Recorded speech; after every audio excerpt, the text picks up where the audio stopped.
दोस्तों अभी अभी एक खबर आ रही है। शिवराज सरकार की ओर से एक घोषणा की गई है। भोपाल, इंदौर, ग्वालियर और जबलपुर में 2000 बिस्तर के कोविड अस्पताल बनाए जाएंगे। अब सरकार फ्री हो चुकी है। चुनाव हो चुके हैं मध्य प्रदेश में, दमोह में उपचुनाव। अब शिवराज सिंह जो हैं अब टोटली फ्री हो चुके हैं। अब उनको याद आ रहा है कि कोरोना नाम की कोई चीज भी कहर मचा रही है मध्य प्रदेश में। इसीलिए अब 2000 बिस्तर के कोविड अस्पताल बनाने के विचार आ रहा है शिवराज सिंह जी को। यही विचार इनको 6 महीने पहले करना चाहिए था, जब कोरोना वायरस की पहली लहर चल रही थी। पर ठीक है। इसके बाद 3 महीने तक के लिए गरीबों को फ्री राशन दिया जाएगा, ये शिवराज सरकार की तरफ से घोषणा की जा रही है। इसमें गरीब स्वयंसेवी संस्थाओं से मदद भी ली जाएगी। मुख्यमंत्री ने इंदौर में मौजूदा अस्पतालों के बेड की संख्या 4000 से बढ़ाकर 6000 करने का निर्देश भी दिया है। मध्य प्रदेश सरकार ने पहले गरीब बीपीएल धारकों को 3 महीने तक फ्री राशन देने का फैसला किया है। अब आर्मी के भोपाल, जबलपुर, सागर और ग्वालियर में भी अस्पताल के जो आर्मी अस्पताल वाले हैं वो 430 बेड जो हैं वो कोरोना मरीज को देने के लिए तैयार हो गए हैं। कहने का मतलब ये हो कि आर्मी भी अब आगे आ रही है।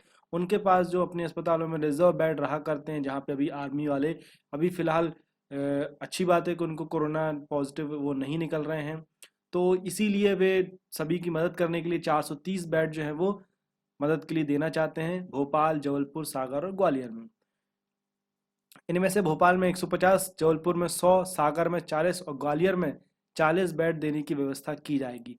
आर्मी इनके लिए अपना पैरामेडिकल स्टाफ भी उपलब्ध कराएगा। चलिए, बहुत अच्छी बात है। यहाँ पे आर्मी अपना पैरामेडिकल स्टाफ जो है, नर्सेज, डॉक्टर्स, उन सभी को मुहैया कराने के लिए यहाँ पे तैयार हो गया है। बहुत अच्छी बात यह है कि इंडियन आर्मी भी इसके लिए आगे बढ़ रही है। पर हमारी सरकार जो है इसके लिए जाग नहीं रही है। आप ये देख सकते हैं कि अभी लगातार चुनाव जब तक चल रहे थे तब तक शिवराज सिंह सरकार सो रही थी। अब जाग गई है, क्योंकि अब सरकार के चुनाव से फ्री हो चुकी है। अब तो यहाँ पे हमने देख ली सारी चीजें। Thank you. मैनाक ने 2010 वाले दशक का सर्वश्रेष्ठ वनडे क्रिकेटर किसे चुना है? Wisden almanack has selected the best ODI cricketer of the decade of 2010। Kedar Jadhav, Ravindra Jadeja, Suresh Raina या फिर विराट कोहली? चलिए इसका आंसर दीजिए। चलिए इसका आंसर है विराट कोहली। विराट कोहली जी को सन 2010 के दशक का सर्वश्रेष्ठ वनडे क्रिकेटर चुना है, विराट कोहली जी को। विराट कोहली ने अगस्त 2008 में श्रीलंका के खिलाफ वनडे क्रिकेट में पदार्पण किया था, डेब्यू किया था। सर्वकालिक सर्वश्रेष्ठ बल्लेबाजों में शुमार विराट कोहली ने 254 वनडे में 12,169 रन बनाए हैं।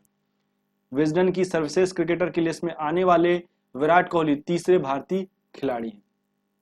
E commerce company Amazon Bharat में लघु एवं मझोले उद्योग एसएमई की मदद हेतु कितने करोड़ रुपए कर्ज देने के लिए तैयार है? How many crore of rupees will be provided by the e-commerce company Amazon to help small and medium enterprise SMEs in India?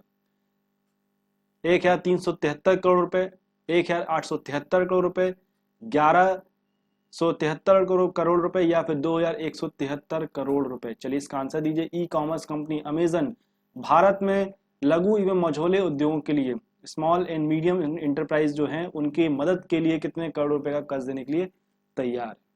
चलिए इसका आंसर है 1,873 करोड़ रुपए। ई कॉमर्स क्षेत्र की प्रमुख कंपनी अमेजन ने 15 अप्रैल 2021 को 25 करोड़ डॉलर, जो कि होते हैं 1,873 करोड़ रुपए के हिसाब से, का कोष बनाने की घोषणा की है। यह कोष भारत में लघु एवं मझोले उपक्रमों को डिजिटल बनाने में मदद करेगा। साथ ही यह कृषि, औद्योगिकी और स्वास्थ्य प्रौद्योगिकी क्षेत्र में नवोन्मेषण को प्रोत्साहन देगा। नवोन्मेषण मतलब नए नए आयाम, नया बिजनेस को सेटअप करने में प्रोत्साहन करेगा। पाकिस्तान के किस बल्लेबाज ने हाल ही में भारतीय क्रिकेट टीम के कप्तान विराट कोहली को पछाड़कर आईसीसी वनडे रैंकिंग में प्रथम स्थान हासिल कर लिया? चलिए यहाँ पे हमारे भारत देश के लिए एक बुरी खबर है और पाकिस्तान के लिए एक अच्छी खबर है कि ऐसा कौन सा क्रिकेटर है पाकिस्तान का जिसने विराट कोहली को पीछे छोड़कर वनडे रैंकिंग में पहला रैंक हासिल किया। Which Pakistani batsman has recently defeated Indian cricket team captain Virat Kohli and secured the first position in the ICC ODI ranking? Mohammad Rizwan, Shahid Afridi, Babar Azam या फिर मोहम्मद हाफिज? चलिए इसका आंसर दीजिए। चलिए इसका आंसर है बाबर आजम। बाबर आजम ने पहला रैंक हासिल कर लिया है क्रिकेटर क्रिकेट बज़ जो है ये क्रिकेट की एक बहुत बड़ी ऑर्गेनाइजेशन है जो कि रैंकिंग भी निर्धारित करती है और लाइव स्कोर भी यहाँ पे बताया करती है किसी भी क्रिकेट के लिए, क्रिकेट मैच में, चाहे वो T20 हो, वनडे हो या फिर किसी प्रकार का कोई किसी फॉर्मेट का क्रिकेट हो उसके लिए। तो यहाँ पे रिपोर्ट के अनुसार कोहली अक्टूबर 2017 में दक्षिण अफ्रीका के बल्लेबाज AB डिविलियर्स को पछाड़कर 1 नंबर पर बल्लेबाज बने थे 2017 में। बाबर पाकिस्तान के चौथे बल्लेबाज हैं जो ICC वनडे रैंकिंग में शीर्ष स्थान पर अब पहुंच चुके हैं विराट कोहली को पछाड़कर। उनसे पहले जहीर अब्बास, जावेद मियांदाद और मोहम्मद यूसुफ वनडे में शीर्ष रैंकिंग हासिल कर चुके हैं।